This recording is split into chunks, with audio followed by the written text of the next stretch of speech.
Hola, ¿qué tal? Mi nombre es Karen Salazar Aguilar, soy alumna de la Universidad Peruana Cayetano Heredia, estoy en cuarto año y a partir de ahora el video hablará sobre linfocitos B. Les dejo acá mi correo, si tienen alguna duda, alguna pregunta, algún comentario o consejo, no duden en hacérmelo llegar. El temario de esta parte del video será sobre inmunidad celular versus humoral, el preprocesamiento y almacenamiento y activación de los linfocitos B, la diferenciación de estos entre células plasmáticas y linfocitos B de memoria, y finalmente tocaremos el tema de las inmunoglobulinas, anticuerpos.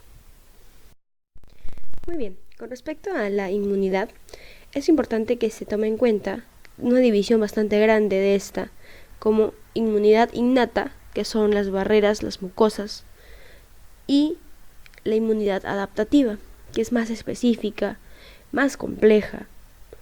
También se le puede llamar inmunidad adquirida.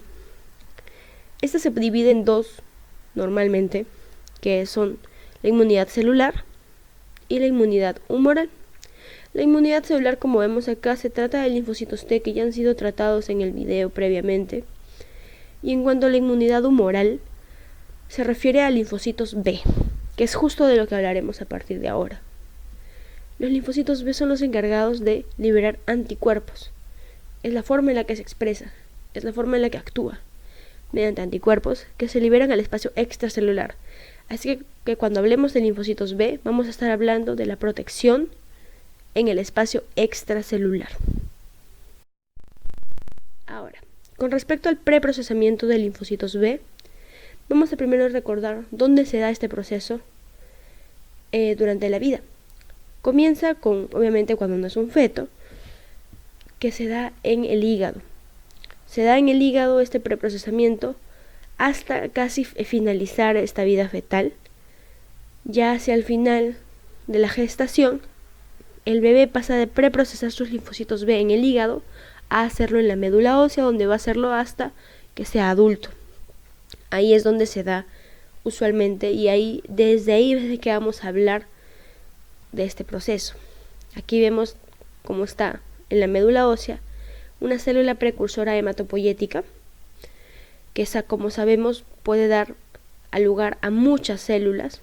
En este caso tomaremos la vía de una célula progenitora linfoide común, que luego va a pasar a ser una célula B en desarrollo, y termina almacenándose en un tejido linfático periférico. Hasta acá vamos a llegar, ya que en este gráfico pasa directamente a células plasmáticas y el proceso no es tan simple. Vamos a explicarlo ahora en una diapositiva siguiente.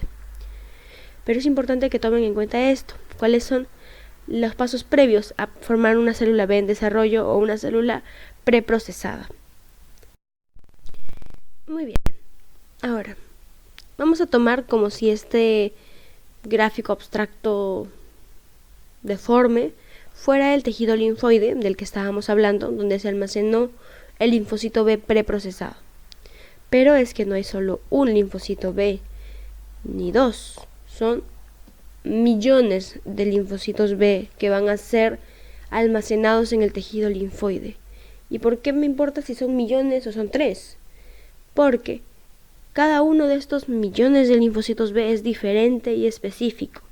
¿Por qué? Porque tiene un receptor, esto que vemos acá en color rojo y en color azul, lo tiene diferente cada uno. Es específico para un antígeno, porque ese receptor que tiene es un anticuerpo. ¿Sí? Entonces, cada linfocito B tiene un anticuerpo diferente para un antígeno diferente. Muchos libros y videos lo toman como si fueran llaves. Cada uno es una llave de una puerta en específico, no va a abrir la puerta de otra cosa. ¿Sí? Entonces son sumamente diferentes, sumamente específicos. Uso acá las palabras clones porque son bastantes millones de linfocitos B y cada uno es diferente. Cada uno es un clon y puede reproducirse, y vamos a ver ahorita cómo, pero es importante tener en cuenta que son muchos y todos son diferentes y específicos. ¿Sí? Entonces, y hablando en específico sobre el anticuerpo, este no es uno nomás en la membrana, está en toda la membrana. ya que son 100.000 moléculas del anticuerpo que rodean al linfocito. Entonces, aunque el linfocito gráficamente se suele ver como el primer gráfico, como B1, como B3, en realidad se ve un poquito más como este dibujo, ya que son muchas miles de moléculas que rodean al linfocito, que están pegadas a la membrana. Son miles de anticuerpos, todos iguales, pertenecientes a ese linfocito en específico. Muy bien. A partir de ahora hablaremos sobre la activación de los linfocitos B, que como se dieron cuenta ya, depende del antígeno. En este caso vamos a ver dos tipos, antígeno dependiente del timo y antígeno independiente del timo.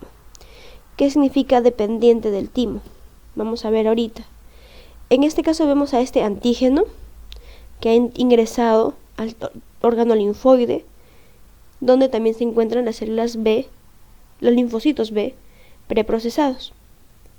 Entonces, este antígeno entra y llega a estar en contacto con los anticuerpos de esta célula B, de este linfocito. ¿Y qué sucede? Este linfocito lo presenta con un MHC de clase 2 hacia la célula T auxiliar o célula T helper que está cercana. Ojo, esta célula T auxiliar debe estar ya activada por este mismo antígeno. Es bastante específico como vemos ahorita, ¿no? Y esta célula T auxiliar o T helper, ¿en qué va a ayudarla? Va a liberar citoquinas, entre otras cosas también, pero lo importante es que va a ayudar al linfocito B a ejercer su efecto. Y es súper importante, ya que la mayoría de veces es esta vía la que se da, es antígeno dependiente del timo. Es decir, que si bien la célula B, el linfocito B es el encargado de esta respuesta humoral, el linfocito T helper tiene bastante efecto acá también. Otra forma en la que sucede, en la que no influye a una célula T, es cuando es un antígeno independiente del timo. Y acá vemos, por ejemplo, que es la misma célula B, un linfocito igual, que reconoce un antígeno. Vemos el anticuerpo en amarillo y en rojo el antígeno, lo reconoce, es cierto, tal cual, pero igual necesita una coestimulación. Pero en este caso esta coestimulación no lo va a dar un linfocito T, lo va a dar un toll-like receptor del mismo linfocito B. Y es decir, el linfocito B reconoce un antígeno más y el anticuerpo mismo reconoce el antígeno que debe reconocer. Y es recién cuando se da esta doble asociación es que se va a comenzar a activar el linfocito B. Esta segunda vía, que es independiente del timo, no requiere un linfocito T, es menos potente, sí, al final da lugar a menos anticuerpos, es cierto, pero es mucho más rápida porque, como vemos, requiere una célula menos, no requiere que haya un linfocito T activado previamente, pero es menos potente. Ahora, con respecto a las células plasmáticas y linfocitos de memoria. Como vimos ya, bueno, en este caso el gráfico menciona a una célula B que es activada con la ayuda del linfocito T helper, pero lo importante es que sucede luego. Una vez que sucede esto, comienza lo salvaje, como dicen algunos libros, que es una proliferación de células B, de linfocitos B, que es impresionante. Una vez que entra en contacto y se activa, proliferan terriblemente. Pero esta proliferación de células B se va a diferenciar en dos. Van a haber dos grandes grupos, que puede ser una célula de memoria. ¿Qué es esto? Es el mismo linfocito B que va a reproducirse para ser igual al linfocito B que captó al antígeno. Es decir, son linfocitos B que ya tienen el receptor, el anticuerpo específico para este agente patógeno, y se mantienen así, porque son de memoria. Porque si tengo un montón iguales a los que ya reconocieron una vez al antígeno, esta segunda vez que tal vez vuelva el patógeno, ya voy a tener muchos más listos. Por eso son de memoria, porque son iguales al que logró identificar al antígeno original. Muy bien, prolifera células de memoria. Luego, otra forma en la que se puede diferenciar el linfocito B es en célula plasmática, que es simplemente que el linfocito B aumenta su citoplasma y es capaz de liberar sus anticuerpos a la sangre, al tejido extracelular, como mencionamos al inicio. Entonces son dos vías finales, células de memoria y células plasmáticas. Las células de memoria son exactamente iguales a la célula original, ya que estamos preparándonos para una segunda infección, en este caso una segunda exposición a este antígeno. Y una célula plasmática que va a efectuar, la célula plasmática es la efectora de la inmunidad, ya que va a ser la encargada de liberar los anticuerpos. Ahora, con respecto a la memoria, ¿qué sucede ante una exposición secundaria? ¿Para qué necesito células de memoria? ¿Cuál es la ventaja que me da? Primero, tiene una respuesta mucho más fuerte, mucho más rápida y más duradera de la inmunidad.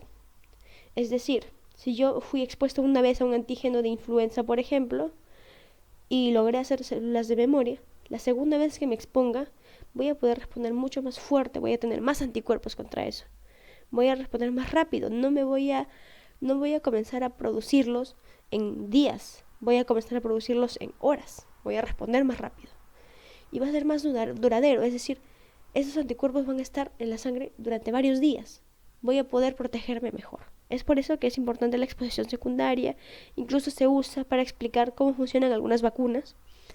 Entonces, es así como funciona, es importante recordarlo. Se divide en células de memoria y células plasmáticas, que son las efectoras. Muy bien. Con respecto a los anticuerpos, vamos a hablar sobre ellos. Son gamma globulinas que tienen un nombre específico que es inmunoglobulinas. Con respecto a las inmunoglobulinas, vamos a encontrar mucho estas siglas, abreviaciones, IG, inmunoglobulinas. Y ahora vamos a ver cuáles son las tres formas en las que actúan los anticuerpos específicamente. La primera forma en la que vamos a encontrar su actividad es mediante la neutralización, es decir, que el anticuerpo se une directamente a la toxina, al antígeno, lo bloquea y lo lleva a que se lo coma, por así decirlo, un macrófago. Es bastante simple.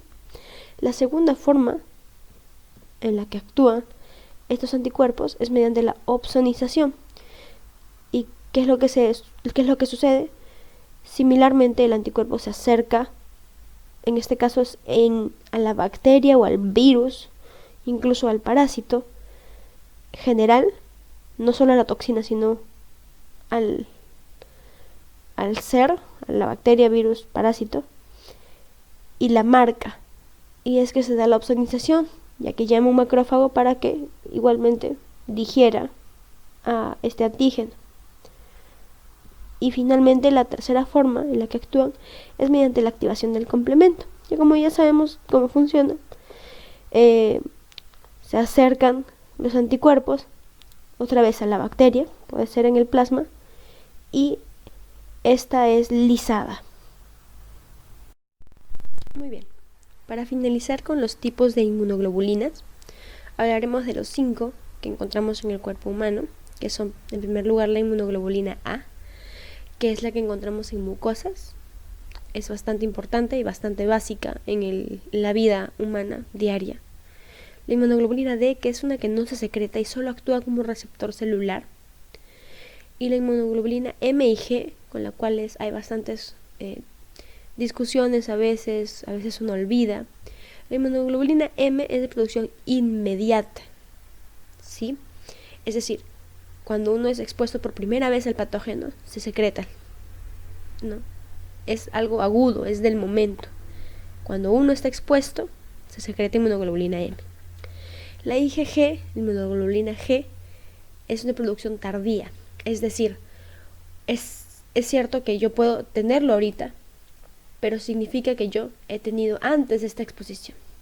Es decir, puedo tener ahorita gripe y tener una inmunoglobulina G en sangre, pero esta no es de ahorita, es un proceso antiguo, que tal vez yo ya he tenido similar y ya he producido inmunoglobulina G por esto. Entonces es importante diferenciarlos. Cuando hablemos de procesos agudos, de procesos del momento, es inmunoglobulina M. Pero si yo quiero saber si ha sido expuesto anteriormente, debo buscar inmunoglobulina G. ¿Sí? Es esta la que perdura en el tiempo. La inmunoglobulina M puede disminuir con el pasar de los días. La inmunoglobulina G perdura. Debemos llevar esos conceptos a casa. La inmunoglobulina E es una mediadora de reacción alérgica que también nos sirve mucho en la práctica clínica y es importante siempre recordarlo. Asociar siempre inmunoglobulina E a reacción alérgica. Y hasta ahí sería el video de hoy. Muchas gracias por su atención. Les dejo acá la bibliografía. Usamos Guyton, Janeway y un video interesantísimo que considero que deberían revisar de todas formas. Es bastante didáctico. Muchas gracias.